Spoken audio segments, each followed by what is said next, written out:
그러면 이제 이러한 지진이 발생을 했을 때 어떻게 대피를 할 것이냐라는 것도 이제 굉장히 중요한 것인데, 이러한 대피 요령 같은 경우에는 기상청에서 제공하는 홍보 자료를 한번 같이 보시고 진행을 하도록 하겠습니다.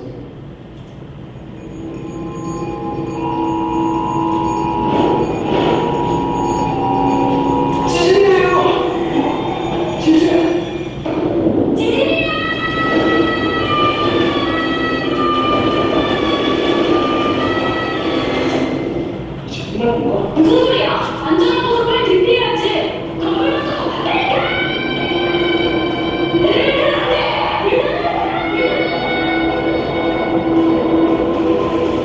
조금만 늦었으면 큰일 날 뻔했잖아. 여러분, 지진 문자를 받으면 책상 밑에 숨어서 기다리고 지진이 완전히 멈추면 그때 움직이는 거예요. 대피할 때는 엘리베이터를 사용하면 안 되고요. 지진 정보는 문자, TV, 일상 ARS에서도 확인할 수 있다는 거.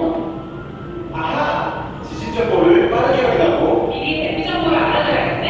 우리를 낳기. 그럼요. 지진 빨리 아는 만큼 대비할 수 있습니다. 이 캠페인은 기상청과 함께합니다.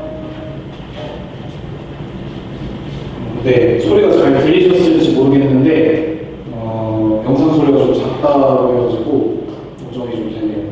어찌됐든 지금 홍보 영상에 나오는 것처럼 지진이 발생을 했을 때 어떻게 대피해야 되는지 이러한 홍보 자료들이 굉장히 많이 있습니다. 그래서 이런 것들을 생각을 해보면 지진이 발생했을 때 어떻게 대피를 할지 한번 짚어드릴게요. 여기서 이제 제가 제공하고 있는 자료 같은 경우에는 이 얼스케이크 컨트리 얼라이언스라는 곳에서 제공하고 있는 정보를 바탕으로 준비를 해봤습니다. 그래서 지진이 발생을 하면 앞에서 나왔던 것처럼 일단은 머리와 신체를 보호하는 게 굉장히 중요합니다. 그래서 지진이 이제 발생을 했을 때 진동이 굉장히 크게 오기 때문에 진동에 의해서 실내에 있거나 아니면 실외에 있다고 하더라도 구조물들이나 아니면 선반에 올려놓았던 그 물품들이 떨어질 수 있기 때문에 그런 것들을 이제 사람이 직접적으로 받게 되면 굉장히 큰 부상을 입을 수 있겠죠. 그래서 이런 것들을 생각을 했을 때 우선은 자세를 낮추고 머리를 보호를 하신 다음에 은신처로 삼을 수 있는 곳이 있는지를 확인을 하시는 게 중요합니다. 그래서 만약에 탁자나 책상과 같이 숨을 수 있는 곳이 있다, 머리와 뭐 신체를 보호할 수 있는 곳이 있다라고 하면은 이제 그 처음에 계셨던 곳에서 그 탁자 쪽으로 이동을 하셔가지고 머리를 보호를 하시는 게 가장 중요하고요. 이때 이제 그 은신처로 만약에 이동을 했다라고 하면 흔들림이 멈출 때까지 머리를 이렇게 보호를 하고 탁자 같은 것들을 강하게 잡고 계시는 게 중요합니다. 그래서 이렇게 하는 게 중요한데, 만약에 주변에 숨을 만한 곳이 없다라고 하면 무언가가 떨어질 만한 곳이 있는 곳에서 좀 떨어진 다음에 머리를 감싸시고 흔들림이 멈출 때까지 기다려 주시는 게 중요하고요. 고층 빌딩이라고 하면은 이제 고층 빌딩 같은 경우에는 지진이 발생을 했을 때 그 빌딩 자체가 이렇게 큰 주기로 장주기로 이제 흔들릴 수 있기 때문에 창문에서 멀리 떨어지시는 게 중요합니다.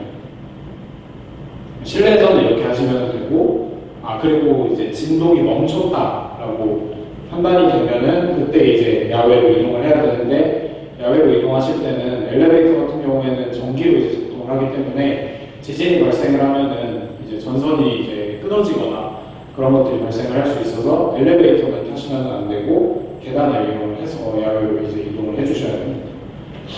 그리고 이제 야외 예시로는, 야외는 이제 도시에서라고 생각을 하면 주변에 가로수도 굉장히 많고 전선도 굉장히 많고 가로등도 많고 이제 건물들 보면은 식당의 간판들도 굉장히 많이 있죠. 그래서 그러한 것들 근처에 있으면 굉장히 그것들 때문에 위험하기 때문에 이러한 위험 요소가 없는 넓은 공도로 이동을 해주셔야 됩니다. 그래도 상대적으로 실내보다는 조금 안전하다고 볼 수 있겠죠. 근데 이제 만약에 주변에 간판이 있다라고 하면 실내보다 더 위험할 수도 있고, 그리고 운전 중이다 아니면은 운전 중인 차에 탑승을 하고 있다라고 하면은 이제 뭐 운전자를 예시로 들자면 먼저 속도를 줄이고 길가에 차를 정차를 하는 게 중요하고, 마찬가지로 진동이 멈출 때까지 차 안에서 대기를 하고 이제 차 안에서 대기를 하는 동안 상황 파악을 해야 되기 때문에 라디오를 켜가지고 긴급 속보를 들으신다든지 아니면 뉴스를 들어서 언제쯤 대피하면 되겠다라는 정보를 얻으시면 됩니다. 지하철 같은 경우에는 이제 지하 내부에서 다니고 있는 지하철 같은 경우에는 상대적으로 좀 안전하다고 저희가 볼 수 있는데 그렇기 때문에 역무원의 지시를 따라가지고 행동을 하시는 게 중요하고 실내에서 하는 것과 마찬가지로 무언가 진동이 올 때 몸을 지탱할 만한 것들을 꽉 잡고 계시는 게 중요합니다.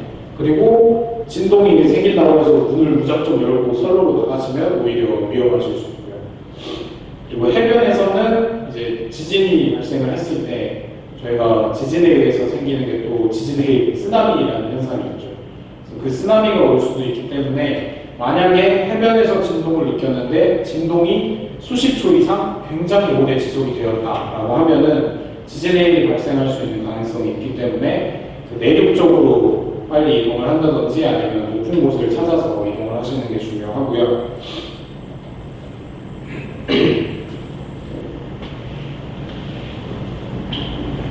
네.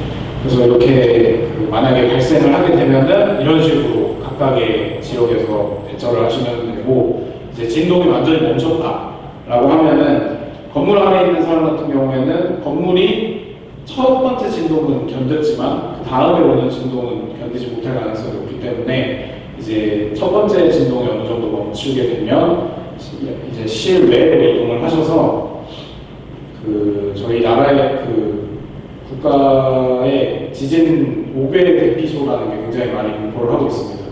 대표적으로는 아마 주변에 있는 초등학교가 많이 5개 대피소로 선정이 되어 있을 거예요.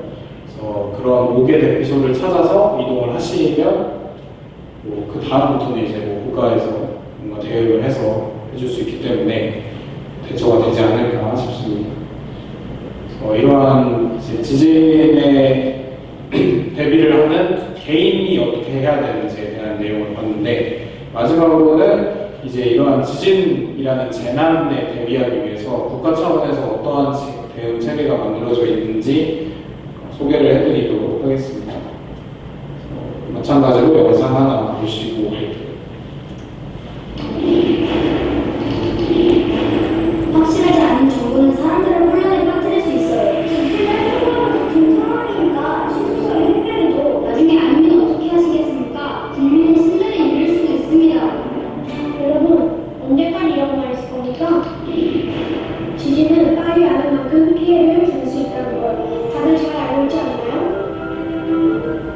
기상청에서는 지진 동기 정보로 빠르게 지진 정보, 지진 발생 사실을 알려준 다음 더 많은 데이터로 정확한 정보를 다시 알려줍니다. 지진, 빨리 아는 만큼 대비할 수 있습니다.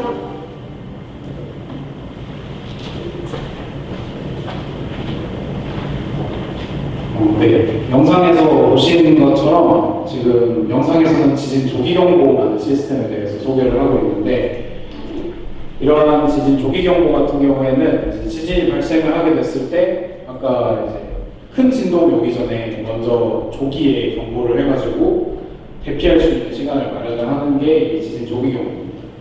그래서 이 기상청에서는 이제 통보 체계가 이런 식으로 잡혀 있는데 지진이 발생을 하면 모니터링 시스템에 의해서 지진파가 관측이 되고 분석을 진행을 한 다음에 통보를 하고 그 통보가 되는 것을 바탕으로 대응을 하는 이러한 체계가 잡혀 있고 이러한 그 통보 체계에 가장 중요하게 적용하고 있는 것이 지진 조기경보 시스템입니다.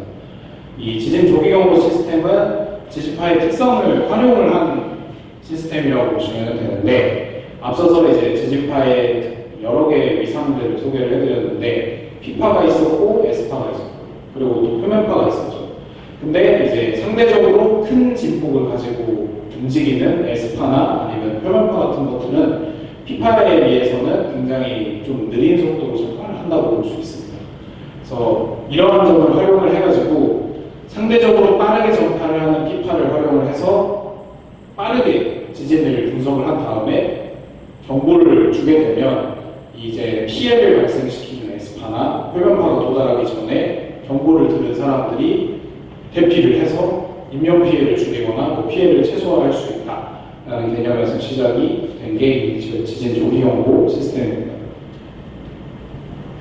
그래서 이러한 지진 조기경보 시스템의 가장 큰 장점이라고 한다면 앞서서 그 어린 친구가 설명을 해줬던 것처럼 대피할 수 있는 시간을 확보할 수 있다는 게 굉장히 중요한 요소입니다. 이 그림을 보시면 이제 지진이 발생을 했을 때 대피할 수 있는 시간이 2초 정도밖에 없다라고 하면은 저희가 뭐 지금 이 자리에서 지진이 난다고 했을 때 대피할 수 있는 수단이 찾을 수가 없겠죠. 2초밖에 안 된다고 하면 바로 진동이 오기 때문에. 근데 5초 정도의 여유 시간만 있다 하더라도 근처에 있는 은신처를 찾을 수 있고 머리를 보호할 수 있겠죠.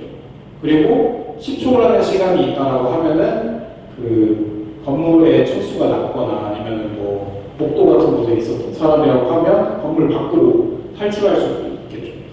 그리고 더 나아가서 20초 아니면 뭐 더 많은 시간을 확보를 할 수 있다라고 하면 좀 더 침착하게 주변의 상황을 전달을 할 수 있을 것이고, 그리고 다 같이 잘 대피를 해서 인명피해를 최소화할 수 있겠죠.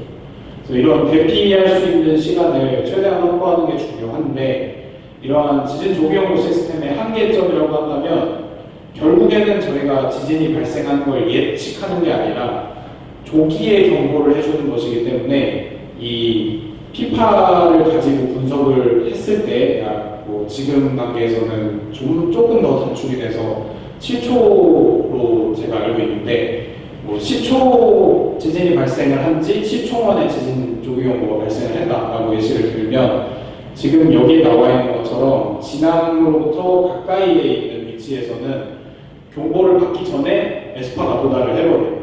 그런 문제점이 있습니다.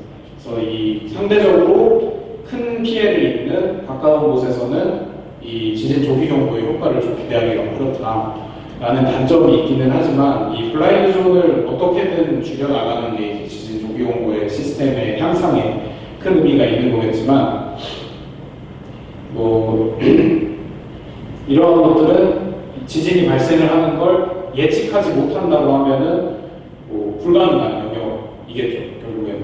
그래서 그런 걸 생각을 한다면 블라인드 존이라는 단점이 있기는 하지만 이 지진 조기경보 시스템으로 얻을 수 있는 장점이 더 크다.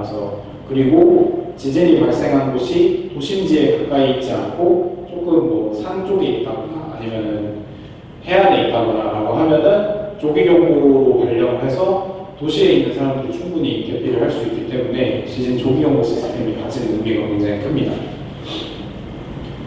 그래서 저희 나라에서는 이제 이런 식으로 운영을 하고 있고, 해외 사례를 2가지 정도 한번 살펴보면 가장 대표적으로 활용이 되고 있는 건 미국의 쉐이크알럿이라는 시스템이 있습니다.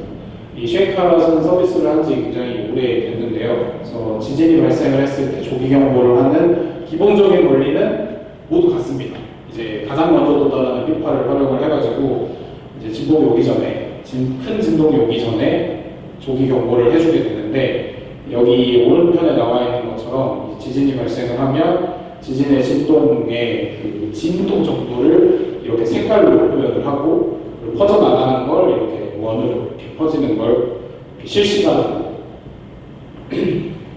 경보를 진행을 하고 있는 게 쉐이크알럿입니다. 그래서 실제로 이제 해당 자료는 2014년에 발생한 나파 지진이 발생을 했을 때의 그 지진 경보 결과인데, 이렇게 지진이 발생을 하면 이제 관측자가 있는, 그러니까 경보를 받은 사람이 있는 곳에 어느 정도의 진도의 진동을 것인지 그런 것들을 실제로 보여주고, 이제 추정하는 규모가 얼마인지, 진도가 얼마인지, 그리고 이 진동이 도달하기까지 몇 초의 시간이 남았는지까지 이런 식으로 제공을 해주게 됩니다.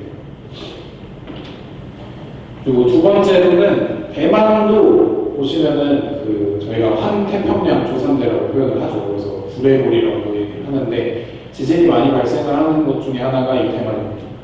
이 대만에서도 마찬가지로 지진 조기경보를 운영을 하고 있고요. 해당 시스템은 이베어라는 이름으로 지금 서비스가 되고 있는데, 대만의 이제 주요 도심지가 이쪽에 타이페이 지역이 있고, 이 아래쪽에도 이제 대만의 주요 도심지가 있는데, 이러한 주요 도심지에 그 이베어의 조금 특이점이라고 한다면, 지진계 장비 자체가 굉장히 민감한 장비이기 때문에 가격대가 조금 비싸다는 단점이 있습니다.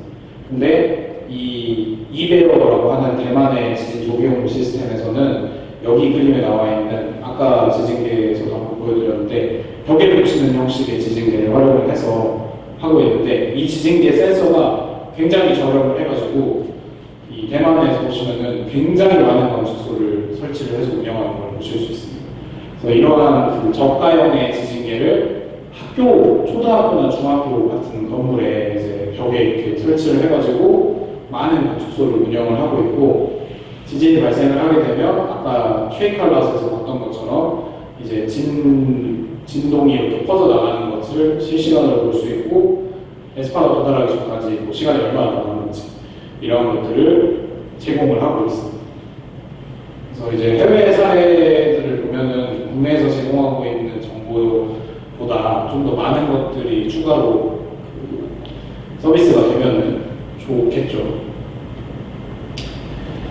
그래서 이렇게 한번 살펴봤는데 이제 마지막으로 한 가지 그냥 같이 논의해볼 내용을 준비를 해봤습니다. 그래서 우리가 이제 조기 경보까지 진행을 하는데 그러면 지진을 예측할 수는 없을까라는 그런 질문을 한번 던져볼 수 있는데 결론부터 말씀을 드리면 아직까지는 과학적으로 뭔가 지진을 정확하게 예측한다라고 하는 기술은 없습니다. 그래서 그 굉장히 특별한 경우가 하나 있는데 과거에 1975년에 하이청에서 7.3 규모의 지진이 발생을 했을 때 중국 정부에서 지진이 발생할 걸 예측을 하고 대피 명령을 내린 적이 있습니다. 그래서 이 당시에는 이제 지진이 발생하기 5시간 정도 전에 중국 정부에서 대피를 하라라고 명령을 내려서 중국은 이제 명령이 가능하기 때문에 그래서 명령을 해서 사람들이 이제 대피를 해서 인명 피해를 굉장히 최소화했다라는 장점이 있고 그 당시에 이제 지진을 이제 우리가 예측할 수 있다라는 식으로 굉장히 이제 중국 쪽에서도 굉장히 당당하게 이제 발표를 하고 그렇게 했었는데 이러한 경우가 굉장히 특별한 경우로 볼 수 있습니다. 먼저 좀 살펴보면 이 하이청 지진이 발생을 하기 2개월 전부터 동물들이 이상 행동을 보이는 게 굉장히 많은 기록이 있었습니다. 그래서 지금 보시는 것처럼 뭐 논문에 나와 있는 것들인데 이제 뱀이나 개구리들이 이렇게 이상 현상을 일으킨 횟수가 그 2개월 정도의 기간 동안 거의 200회가 넘는 그런 기록을 보여주고 있고요. 그리고 하이청 지진 본진이 발생하기 전에 굉장히 많은 규모의, 굉장히 많은 크고 작은 전진들이 이렇게 분포를 했었습니다. 그래서 이제 동물들이 막 이상 행동을 보이고, 그리고 이제 지진이 일어날 것처럼 뭔가 크고 작은 지진들이 계속 발생을 하니까 이제 정부에서 이제 이런 전진 활동이 있는 것을 보고 대피 명령을 내려가지고 이제 굉장히 많은 인명을 구했다라는 장점이 있지만 이제 전 세계에서 발생하는 지진들이 항상 전진을 굉장히 많이 동반한다고 볼 수가 없습니다. 그래서 이제 그 반증인 예로 그 다음에 이듬해 76년에 하이청 근처에 탕산이라는 지역이 있는데 그 탕산에서 규모 7.5의 지진이 다시 발생을 했습니다. 근데 해당 지진이 발생을 했을 때 뭐 이상행동은 뭐 논외로 치더라도 전진 활동이 어느 정도 있기는 했지만 앞서서 보여드렸던 하이청 지진처럼 굉장히 뚜렷한 전진 활동이 있지는 않았고 약간의 전진 활동이 있었다고 합니다. 그래서 정부 차원에서도 지진이 날 거라고 아예 예측을 못했죠.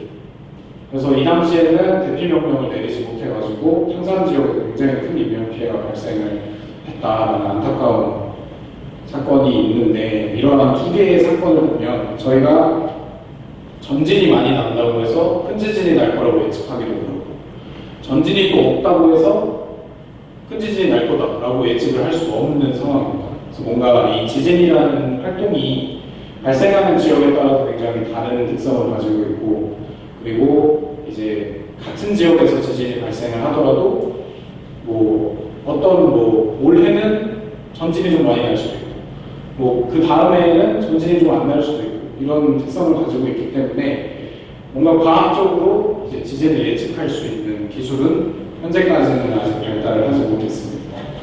그러면은 이제 어느 정도 예보라는 것의 개념을 할 수는 있지 않을까라고 생각을 해보면 우리가 이제 지진이 발생을 했을 때 큰 규모의 지진을 본진이라고 얘기를 하고 앞서서 말씀드렸던 것처럼 본진 전에 발생하는 걸 전진이라고 표현을 하는데 그 다음에 이제 본진 다음에 발생하는 걸 여진 활동이라고 얘기를 합니다. 그래서 이 본진이 발생을 한 다음에 일어나는 여진들 같은 경우에는 어느 정도 우리가 예상을 해볼 수 있지 않을까라는 개념이 있고요. 실제로 이제 여진 같은 경우에는 아래에 나와 있는 것처럼 어느 정도 우리가 얼마나 발생을 할 것인지에 대해서는 예측을 할 수 있다, 뭐 예보를 해줄 수는 있다라는 단계에 있습니다. 그래서 큰 규모의 지진이 발생을 했다라고 하면은 그 단층이 한 번 이제 큰 움직임을 보여주면 그 주변에서 계속해서 크고 작은 지진들이 발생을 하게 됩니다. 그래서 이러한 그 지속적으로 발생하는 지진들을 이제 분석을 해서 시간에 따라서 지진이 얼마나 발생을 할 것인지 이런 것들을 이제 어느 정도 예상은 한번 해볼 수 있고요. 그래서 지금 그림을 보시면은 여진이 어떻게 발생을 하느냐라고 하면 본진이 발생을 하고 나서 굉장히 많은 활동을 보이다가 시간이 지남에 따라서 점차 여진이 이제 조금씩 적게 발생을 하는 양상을 보여주는데 이때 여진이 가지고 있는 규모의 특성은 조금 규칙적이지는 않습니다. 지금 보시면은 이제 지진이 발생하고 나서 시간을 이제 이거는 로그로 표현을 한 것인데 지진의 발생 횟수가 이제 선형적으로 지수 함수의 형태로 이렇게 감소하는 걸 보실 수 있는데 감소는 하지만 이제 가끔가다 이렇게 툭툭 튀는 걸 보실 수 있습니다. 그래서 규모 같은 경우에는 우리가 확실하게 예측할 수 없지만 시간이 지남에 따라서 큰 규모의 지진은 안 난다라고 할 수는 없지만 그래도 여진 활동이 조금 감소한다라는 것을 예상해 볼 수 있고 그리고 이 오른쪽에 나와 있는 그림은 그 본진이 발생을 하고 나서 시간이 지났을 때 지진이 발생할 정도 그러니까 예를 들어서 100일의 시간이 지났을 때 뭐 30회의 지진이 일어날 확률 뭐 이런 것을 확인을 해보면 이제 뭐 시간이 지남에 따라서 뭐 언제 지진이 발생을 할 것인지 정확하게 예측을 할 수는 없지만 뭐 200일의 시간이 지났을 때 뭐 약 50번의 지진이 몇 퍼센트의 확률로 일어날 것으로 보인다라는 식으로 이렇게 여진을 예보는 할 수 있다라는 단계에 지금 있습니다.